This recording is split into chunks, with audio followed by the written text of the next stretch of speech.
मैं हूं आप सभी का अपना प्रशांत भैया, लेकर आ गया हूं रैपिड रिवीजन का अगला चैप्टर जो कि है इलेक्ट्रिसिटी, जो कि आप सभी का मोस्ट डिमांडेड चैप्टर भी था। तो चलिए स्टार्ट करते हैं। बट उससे पहले अगर आपको डिटेल लेक्चर देखना है जिसके अंदर बहुत सारे न्यूमेरिकल्स भी मैंने कराए हैं, तो वो आपको ऐसी एक वीडियो दिख जाएगी, प्लेलिस्ट पे जाना है या फिर मैं लिंक भी दे दूंगा डिस्क्रिप्शन के अंदर। 2.5 घंटे के अंदर सब कुछ पढ़ा रखा है। आज के सेशन में हम रिवाइज करेंगे, इंपॉर्टेंट टॉपिक्स देखेंगे और हम क्या करेंगे, कुछ न्यूमेरिकल्स भी आपको बताऊंगा, ट्रिक्स आपको मैं बताऊंगा। तो चलिए स्टार्ट करते हैं। सबसे पहले देखते हैं कौन कौन से टॉपिक्स हम कवर करने वाले हैं। चार्ज क्या होता है, करंट क्या होता है, वोल्टेज पोटेंशियल डिफरेंस क्या होता है, ओम्स लॉ क्या होता है, पावर क्या होता है, हीटिंग इफेक्ट क्या होता है, ये सारे के सारे टॉपिक्स आज हम डिटेल में कवर करेंगे।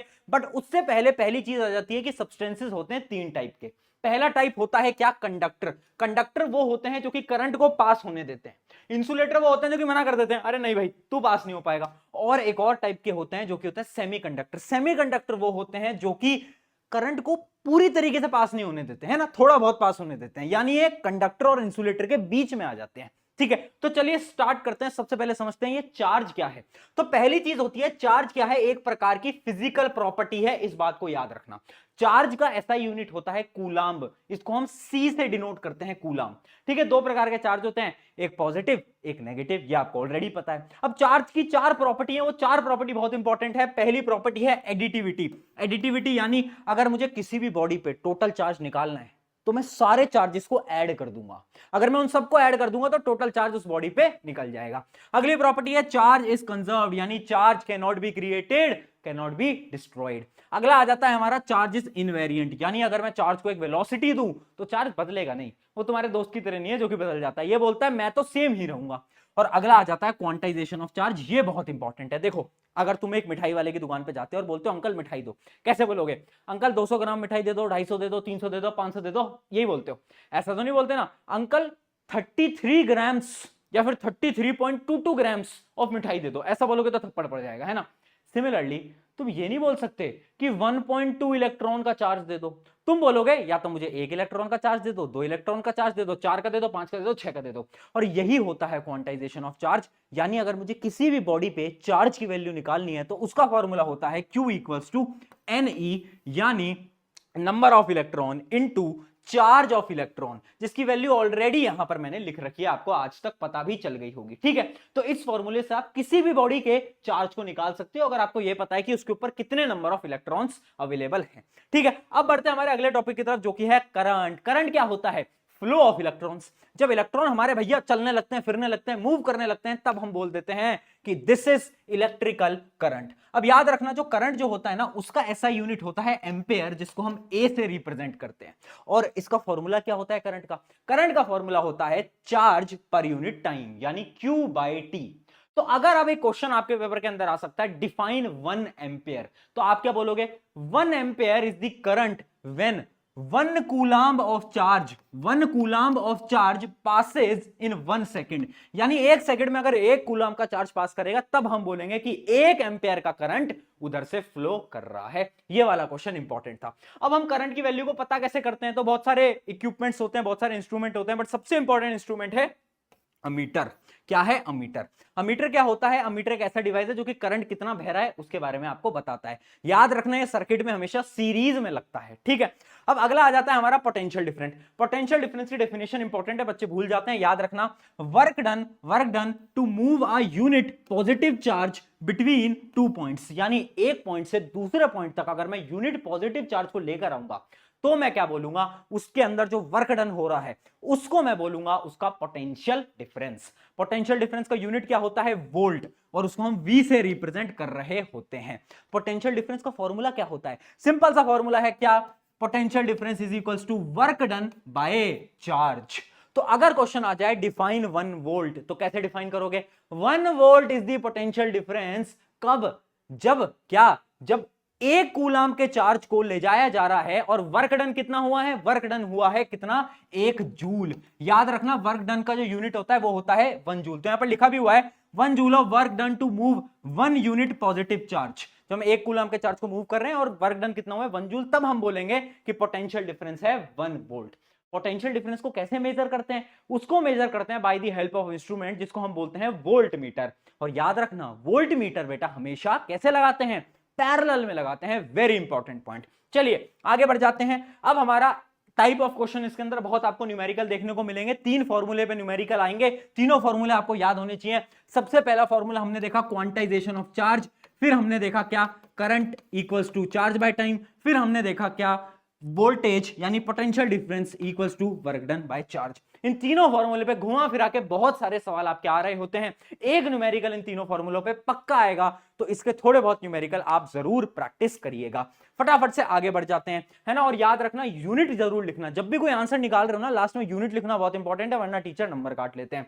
अब आ जाता है इलेक्ट्रिकल सर्किट। इलेक्ट्रिकल सर्किट क्या होता है? अ कॉन्टिन्यूअस पाथ, एक पूरे के पूरे पाथ में करंट कैसे फ्लो कर रहा है, उस पूरे पाथ को अगर हम रिप्रेजेंट करेंगे तो उसको हम बोलेंगे इलेक्ट्रिकल सर्किट। ठीक है, अब कुछ इंस्ट्रूमेंट होते हैं, जैसे कि बहुत सारे इंस्ट्रूमेंट आपको पता भी होगा, एक सेल जो होता है उस सेल को हम कैसे रिप्रेजेंट करते हैं, इस टाइप से रिप्रेजेंट करते हैं। उसके अलावा आप देख सकते हो इसके अंदर और भी इंस्ट्रूमेंट है, जैसे कि ये बहुत इंपॉर्टेंट है कि जब भी हमारा सर्किट क्लोज्ड होगा, यानी जब मेरा करंट फ्लो कर रहा होगा, तो मैं उसको बनाऊंगा ऐसे, ये देखो इसकी तरह, यानी बीच में मैं क्या लगाऊंगा, बीच में मैं लगाऊंगा बेटा डॉट। जब मैं डॉट लगा दूं समझ लेना करंट फ्लो कर रहा है, और जब मैं डॉट हटा दूं यानी इसकी तरह, तो अब मेरा सर्किट हो गया ओपन, यानी अब करंट फ्लो नहीं कर रहा। ये बहुत इंपॉर्टेंट है, ठीक है, याद रखना। उसके अलावा बल्ब वगैरह का डायग्राम तो आपको पता ही है, ये होता है रेजिस्टेंस। रेजिस्टेंस क्या होता है उसके बारे में आगे बात करते हैं। ये अमीटर का डायग्राम है और ये वोल्टमीटर का डायग्राम है। अब ऐसा एक आपका सर्किट आपको देखने को मिल रहा होता है, जिसके अंदर ये बेसिक सर्किट है, जिसके अंदर हमने क्या करा है, एक बैटरी लगा दी है और हमने क्या करा है, एक बल्ब लगा दी है, और आप देख सकते हो सर्किट क्लोज है, और एक अमीटर लगा दिया है टू कैलकुलेट करंट। इससे हम क्या बताएंगे, करंट की वैल्यू हम बता रहे होंगे। चलिए यहां तक आपको समझ आ गया है। अब बढ़ जाते हैं ओम्स बाबा, सबसे इंपॉर्टेंट टॉपिक। ओम्स बाबा ने क्या बोला, ओम्स लॉ ने क्या बोला, कि ध्यान से समझना, स्टेटमेंट बहुत इंपॉर्टेंट है। Current through a conductor is directly proportional to the potential difference across its end at a constant temperature. यानी अगर एक कंडक्टर में से करंट फ्लो कर रहा है, उसकी जो वैल्यू है वो डायरेक्टली प्रोपोर्शनल होगी उसके ऊपर जो पोटेंशियल डिफरेंस लग रहा है, यानी स्टेटमेंट बोलती है V is directly proportional to I, और फाइनल जो होता है वो होता है V इक्वल्स टू IR। आपको ऑलरेडी मालूम होगा, यही होता है ओम्स लॉ। वेरी इंपॉर्टेंट, अगर वोल्टेज बढ़ेगा करंट भी बढ़ रहा होगा। अब यहां पर एक चीज आ गई है R। ये क्या होता है, R यानी रेजिस्टेंस। रेजिस्टेंस होता है रोकने वाली चीज, जैसे कि आपको पढ़ाई से कौन रोक रहा है, आपका मोबाइल फोन रोक रहा है। सिमिलरली करंट को फ्लो होने से जो रोकेगा उसको हम बोलेंगे क्या, उसको हम बोलेंगे रेजिस्टेंस, यानी property of conductor that resist the flow of क्या, चार्ज। ठीक है, अब ये जो रेजिस्टेंस है इसका यूनिट क्या होता है, इसका यूनिट होता है बेटा ओम। इसको हम ऐसे डिजाइन कर रहे होते हैं, ठीक है, इसका यूनिट होता है ओम। आ गया समझ, यहां तक एकदम टन हो गया है। अब समझना, एक दो फॉर्मूले और हैं जो कि आपको याद रखने हैं। रेजिस्टेंस का फॉर्मूला होता है रो एल बाय ए। यहां पर ये जो रो है ये होती है रेजिस्टिविटी, यानी मटेरियल की प्रॉपर्टी, यानी हर एक मटेरियल की अलग अलग रेजिस्टिविटी होती है, ठीक है, और यही होती है क्या, मटेरियल की एक प्रॉपर्टी। तो याद रखना, अगर मुझे किसी भी मटेरियल का रेजिस्टेंस कैलकुलेट करना है तो मुझे 3 चीजें चाहिए। पहली चीज क्या है, पहली चीज है आपकी रेजिस्टिविटी, दूसरी है उसकी लेंथ, और तीसरी है उसका एरिया। ये जो फॉर्मूला है रो एल बाय ए बहुत इंपॉर्टेंट है, याद रखना। अगर मैं किसी भी कंडक्टर की लेंथ बढ़ाऊंगा तो रेजिस्टेंस बढ़ जाएगा, अगर मैं उसका एरिया बढ़ाऊंगा तो रेजिस्टेंस घट जाएगा। इसको आप एक कहानी से याद कर सकते हो। इमेजिन करो आपको रोड पे गाड़ी से जाना है, गाड़ी पे ट्रैफिक कब बढ़ेगा, जब रोड लंबा होगा, यानी लेंथ लंबी होगी। अगर आपका रोड चौड़ा हो गया यानी एरिया चौड़ा हो गया, तो क्या कोई रेजिस्टेंस होगा, नहीं, रेजिस्टेंस कम हो जाएगा। तो इस प्रकार से आप इसको याद कर सकते हो।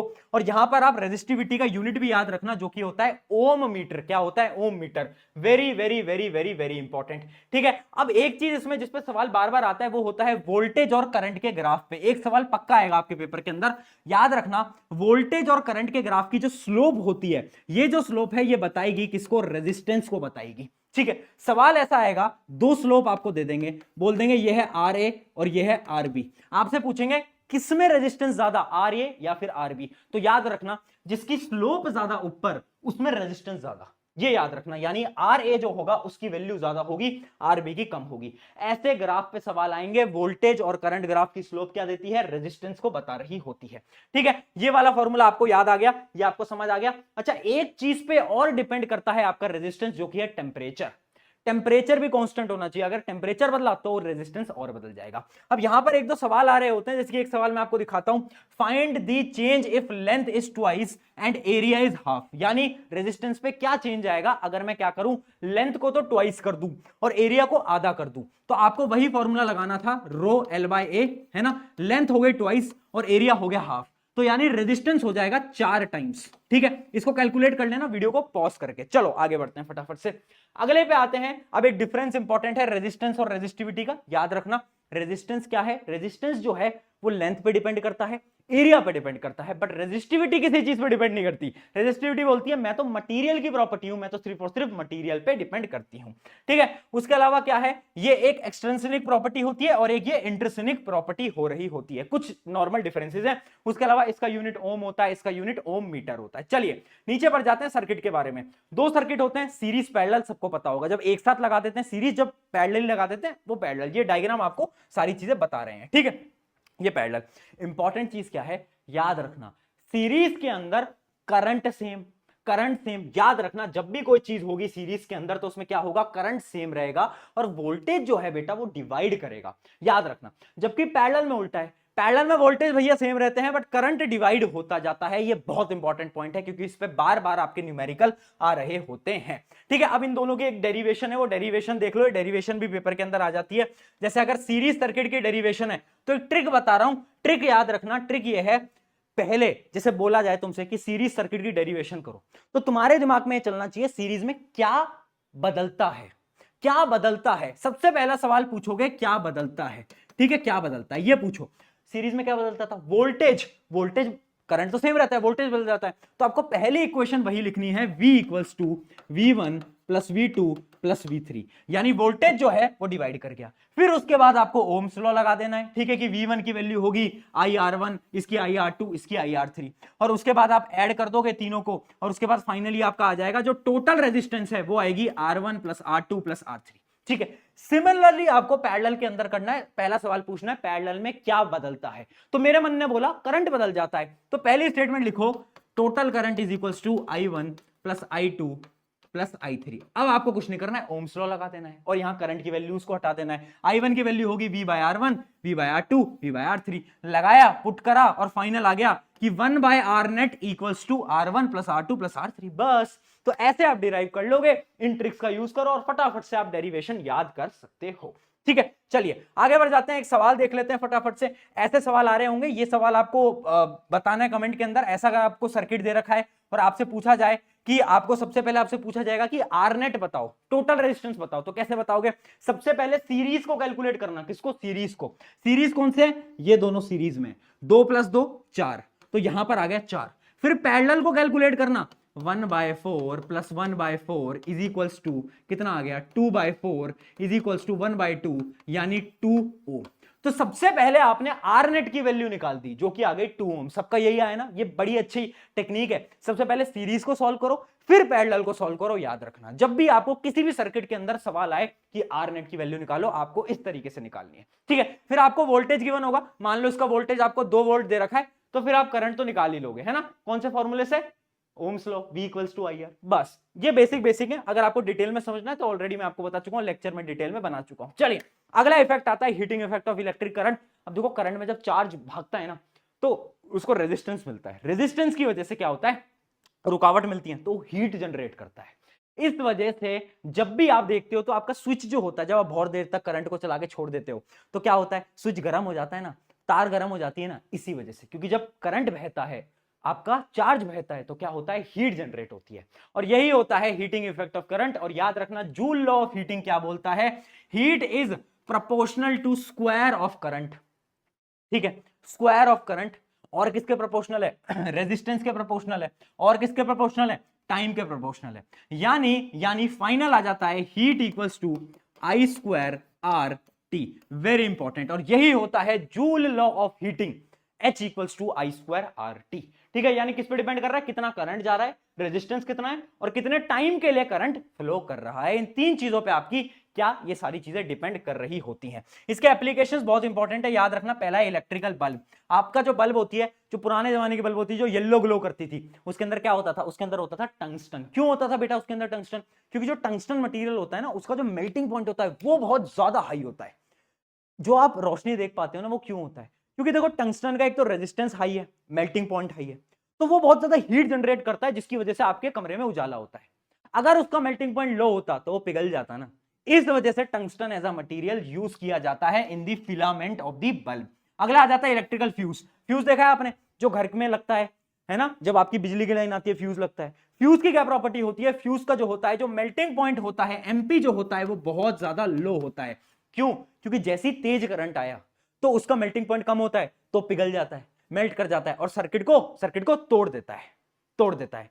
क्यों ऐसा क्यों करते हैं? ताकि ज्यादा करंट घर के अंदर ना आए और अप्लायंसेस खराब ना हो।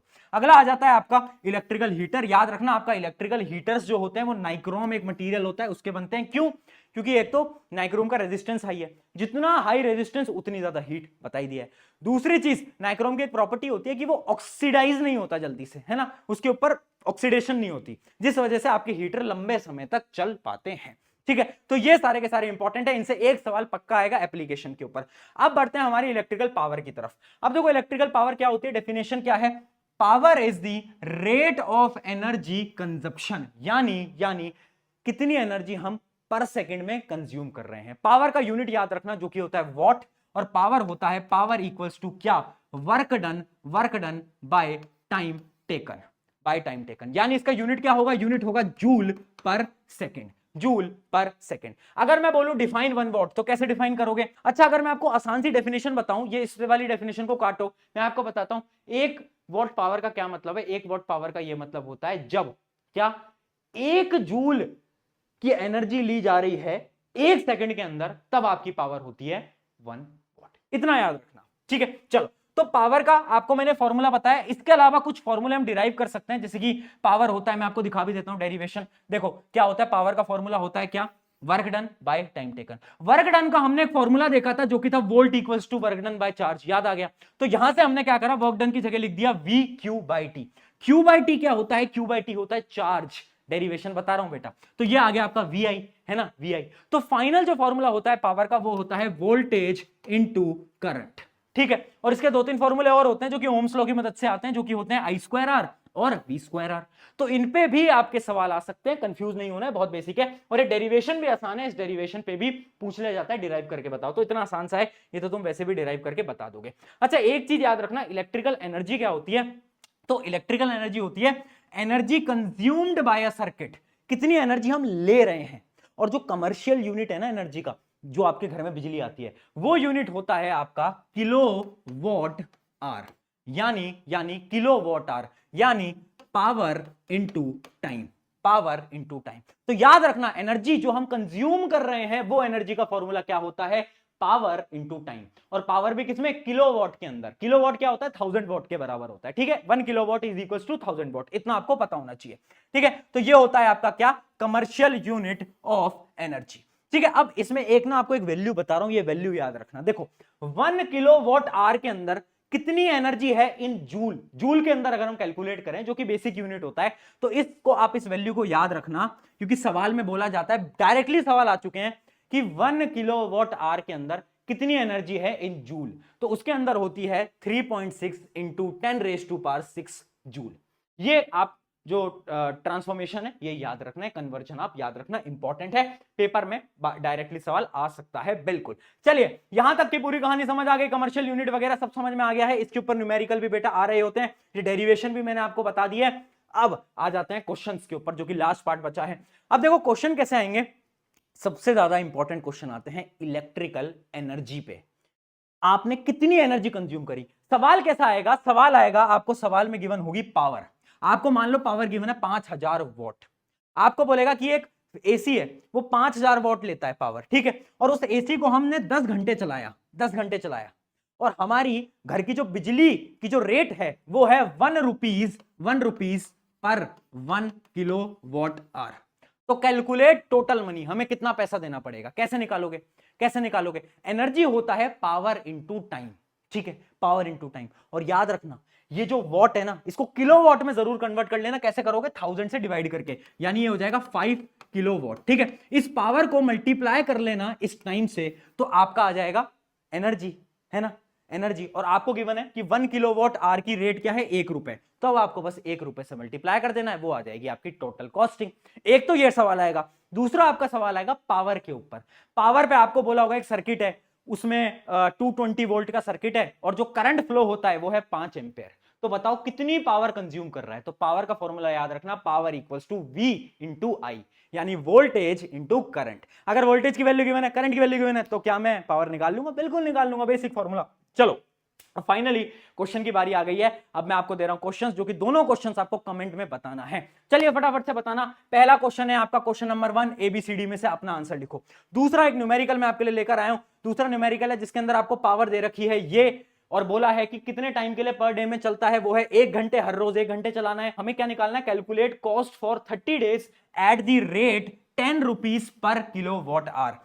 आपको बताना है ओवरऑल आपके कितने पैसे जाने वाले हैं। On this note I hope आपको ये लेक्चर पसंद आया होगा। अगर लेक्चर किस पे चाहिए जल्दी बताना, अपने दोस्तों के साथ जरूर शेयर करना। टेक केयर, आंसर कमेंट में बताओ। चलो बाय। हाय एवरीवन, मैं हूं आप सभी का अपना प्रशांत भैया और लेकर आ गया हूं अगला